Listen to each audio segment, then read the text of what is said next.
everyone, I'm Bill Horgan with Debug Pest Control of Southern New England. Welcome back to another episode of Around the House. Today we're going to talk about the 3 most common stinging insects found around your home: paper wasps, yellow jackets, and bald-faced hornets. Paper wasps are the most common stinging insect found around the house. They can be a brown and red or a black and yellow and build an open-faced nest. If they build above a doorway or under a deck, they can pose a problem because of the people activity. The second stinging insect you'll find around your home is the bald-faced hornet.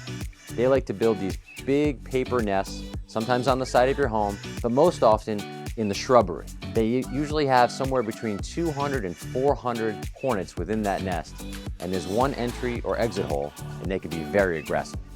And last but not least, yellow jackets. They like to build big paper nests as well. The challenge with them is that they like to build inside of things, not only on the outside of structures. So you may see yellow jackets in the house and say, where are they coming from? It's because they may be up in an attic or in a wall void. The other problem they pose is they like to build in the ground. So perhaps you're just out there cutting the lawn while the dog's out playing in the yard, and boom, you go over that hole and they come out like crazy, and people can get really stung bad. Most people want to know, what can we do to prevent these large nests from forming in the first place? Well, the best thing is preventative measures. Take a walk around your house, take a walk around your property on a monthly basis, and look. These nests have a way of forming almost overnight, but if you can find them when they're a golf ball or a softball sized nest and eliminate them then, you really stop a major problem from happening later in the season. So now what can you do to remove that nest? You've been proactive, you found the golf ball sized nest or the softball sized nest. Well, there's 2 things to keep in mind. Number 1, you're gonna need some kind of bee spray. Preferably something that's water-based, not super oily, because when treating the nest, you can spray the siding of the house and it may leave an oily residue. That's number 1. Number 2, treat the nest at night.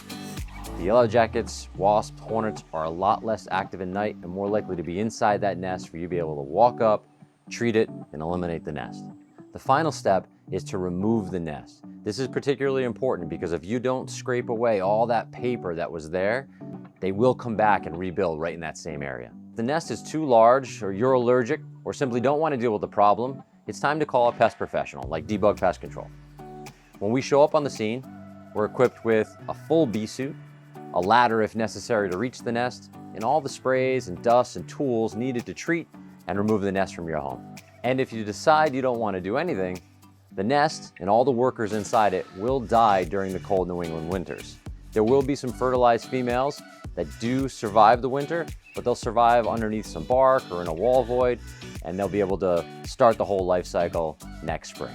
We hope you learned today how to treat and prevent stinging insects around your property. If you have any additional questions, please put them in the comments below, and like, subscribe, share, and we'll see you next time on Around the House.